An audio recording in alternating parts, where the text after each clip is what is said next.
Welcome to the 22nd video on ancient Greece and part 6 of the Peloponnesian War. Now in the last video we ended up with Cleon and Brasidas dying in combat at Amphipolis, and that paved the way for a new round of peace talks between Sparta and Athens. And because the two main antagonists were dead, this peace treaty had much more of a realistic shot at working. Now the two main negotiators were Nicias for Athens and Pleistoanax for the Spartans. Now Pleistoanax has this interesting history. He had negotiated the peace treaty for the Spartans to end the first Peloponnesian War with Pericles. And he actually was good friends with Pericles.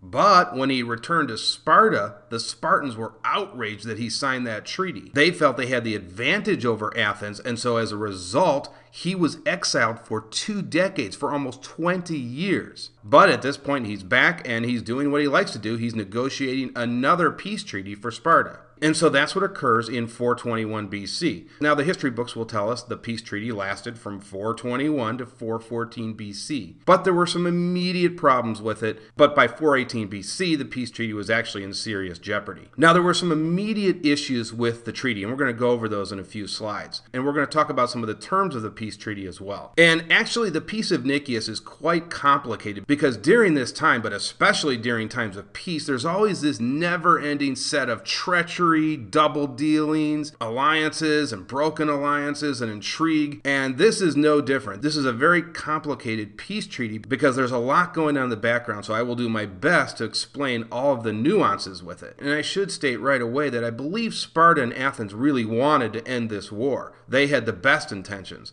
but we will see some of the immediate problems with it in the coming slides. Okay, let's take a look at the reasons for the Peace of Nikki. And one of the primary reasons was that both sides were very tired of fighting. The war had taken an extreme toll on the economies of Athens and Sparta. In fact, Athens had lost almost 6,000 talents of its war treasury when the war began, and that constituted almost their entire treasury. So there was a real good reason to end the fighting. And it had gone on for 10 long years, since 431 BC. Now, as I said in the last slide, Brasidas and Cleon were dead, and that removed the main two obstacles towards a long-term peace. Now, Thucydides will portray Nicias and Pleistoanax as more measured in terms of their personalities, and they represented the various peace factions of their respective cities. And we will see this in ancient times quite a bit. Every city will have a war faction and a peace faction. And so they represented the peace factions of their cities. And this is something we'll talk about in the Roman series with Carthage, especially during the times of Hannibal. Hannibal will represent the war party, and he will be opposed by a peace party in Carthage. And the notable exception actually might be Rome. There wasn't really a peace party. If you tried to talk peace, you were pretty much muted, because when the Romans went to war, pretty much everybody was behind it. Now, one of the other big reasons was the Peloponnesian League was becoming increasingly unstable. Especially Mantinea and Elis were acting more like independents rather than Peloponnesian League members. And I'm going to show you a map in a minute here of where those two cities were located. But that was a big problem for Sparta because they couldn't get in a war with their own Peloponnesian League members and fight a war against Athens at the same time. And of course, Athens no longer had the initiative that they had had a few years ago, especially after the setbacks at Boeotia, Megara, and Amphipolis. And so Athens had a good reason to get out of the war as well. Now, one thing Sparta was very concerned about was their long-term enemy, Argos. And it pretty much seems every century there was some battle going on between Sparta and Argos. They never really got along. And it was one of those typical disputes over border towns. Now, you will notice that in the previous videos I've done on the Peloponnesian War, we really haven't heard a lot about Argos. And that is because they signed a 30-year peace treaty with Sparta in 451 BC. So that pretty much kept them out of all of the Peloponnesian Wars. But it was expiring in 421 BC. And that was a big problem for Sparta, because the last thing the Spartans wanted was for Argos to enter the war and sign a treaty with Athens. And so Sparta was very anxious to renew this treaty. And actually, it's pretty surprising that the treaty actually lasted 30 years. Usually these treaties were broken pretty quickly, but this one actually did last the full 30 years. But it's expiring at the same time the Spartans are trying to seek a peace treaty with Athens. And so this had to be a big motivation for the Spartans to strike a deal with Athens. But as we will see in the next few videos, the Argives were already starting to stir things up. And we'll talk about that again in this video and in the next video. And so one of the things the Spartans wanted to do here was just simply renew the existing treaty they had with Argos. And so that would entail another 30-year peace treaty. But Argos rejects this, at least for the moment, believing they may have a stronger hand to play in this matter. And you can see Argos on the map right here. Here is Mantinea, and here is Elis. And if you take a look at that, that would be a big problem for the Spartans because it would carve the Peloponnesus right in half. And if you remember that video I did on ancient Sparta, the Peloponnesian League was the center of their entire defense strategy. They needed control of the entire Peloponnesus, and that would act as a buffer against any invader, especially a power like Athens. Now, another side issue here is the fact that Argos was a democracy. And of course, that stands in stark contrast to Sparta's oligarchy. Mantinea and Elis also had moderate democracies. And so that was kind of a threat to Sparta as well. And they certainly didn't want democracies spreading throughout the Peloponnesus. And so that added to some of the tension. Now, let's take a look at the terms of the Peace of Nikki. Now, the first thing that was required was for the Spartans to return all of the Athenian prisoners of war, which they did. And so there are two things of the Peace of Nikki. It's an exchange of prisoners and an exchange of cities that had been taken. And one of the primary objectives for the Athenians was to recover Amphipolis. And so the Spartans agreed to return this. And also Athens would be required to return those 292 Spartan prisoners that were taken at the Battle of Sphacteria in 425 BC. Now, as a bonus for Athens, they would get to keep the port city of Nicaea. And this greatly angered Megara, which we'll talk about in the next slide. Another bonus for Athens was that the Spartans agreed to recognize the entire Athenian Empire. And what did this primarily mean? This meant that the Athenians were free to crush all of those rebellions that had occurred up north. And finally, Pylos and Kythera would be returned to Sparta. Those were those two very important port cities that the Athenians had taken a few years earlier. And so again, we have an exchange of towns and prisoners. And you will notice that the peace treaty really addresses the concerns of the Spartans and Athenians. It did not address all of the grievances of their respective allies. And that would be pretty much the undoing of the Peace of Nikki. Okay, so let's take a look at a few of the problems that arose with the Peace of Nikki. The main problem was that many of Sparta's leading allies refused to sign on the dotted line, and that would have profound consequences, as we will see. Now, the Boeotians essentially ignore the treaty altogether and refused to hand over the Athenian prisoners that they had captured during the war. But they do eventually hand over a fortress that they had seized from Athens, but they destroy it in the process. And so that created a lot of bad blood between Athens and Boeotia. Now, one of the main reasons the Boeotians ignored this was because of Thebes. Now, Thebes was one of the few cities that was actually having fun during this war.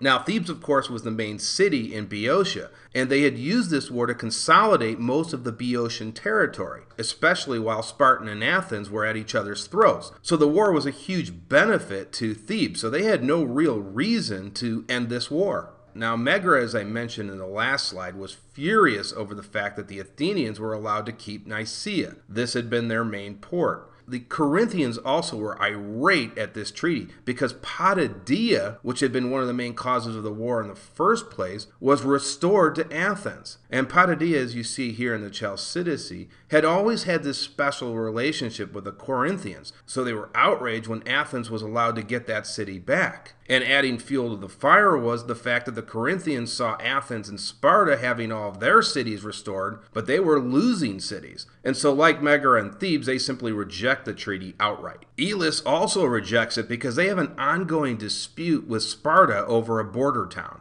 Now, a source of tension between Sparta and Athens was the city of Amphipolis. Now, you will remember from the previous slide, the city was supposed to be restored to Athens. Now, when I say restored, that means they were loyal to Athens. And if they refused to rejoin the Athenian Empire, Sparta was compelled militarily to force the people of Amphipolis to rejoin Athens. But Sparta does not do that because they sent conflicting orders to the Spartan commander at Amphipolis. And basically they told him to restore the city, but if the city refused to go along with the treaty, the Spartan commander would then just simply leave the city with all of the Peloponnesians. And that's essentially what happens. Now, that was not what the Athenians had in mind when the treaty was signed. They expected that city to be induced to pay homage to Athens. And so that becomes, again, a source of tension between Sparta and Athens. And as a result of this, the Athenians refused to hand over Pylos and Kythera until Amphipolis was restored properly. Now, perhaps the most serious issue involved Athens and Sparta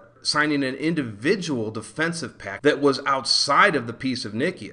And this was supposed to be a 50-year defensive pact. And there was no doubt that this was aimed at Corinth and some of the other Peloponnesian allies. So now if Corinth attacked Athens, Sparta would be obliged to help Athens, and vice versa. Athens would have to come to Sparta's help if anybody attacked them. And so you can see this is getting quite confusing with all these alliances all over the place. But it's going to get even more confusing as we'll see there are more alliances on the way. Now, I should point out before I flip the slide that as a result of the Peace of Nikki, the Athenians were able to recapture Scione. And you'll remember that was a source of dispute with Brasidas, and that had caused the breakdown of the first truce a few years ago. So the Athenians recapture Scione, and the Athenians decide to follow Cleon's harsh policy against rebels. And so all of the men of fighting age at Scione are put to death, and the rest are sold to slavery. The Athenians still didn't have the strength to get up and capture Amphipolis. And so again, that continued to be a sore spot with the Spartans. So just a few months after the treaty was signed in 421 BC, the Corinthians had had enough and sent a delegation to Argos. And they met with Argos to discuss forming a potential alliance. And basically they encouraged Argos to recruit some of the other Peloponnesian members. And so that's what Argos decided to do. And this lasted throughout 421 and part of 420 BC. And the Mantineans joined up right away, and then eventually Elis joined. Corinth didn't really want to form an alliance against Sparta and attack Sparta. They were hoping that if this alliance was formed, it would cause Sparta to break its treaty with Athens and start another war with Athens. Or they were hoping to use the new alliance with Argos and attack Athens, with or without Sparta. Essentially, they wanted to continue the war. And so that was actually a problem with Argos right away.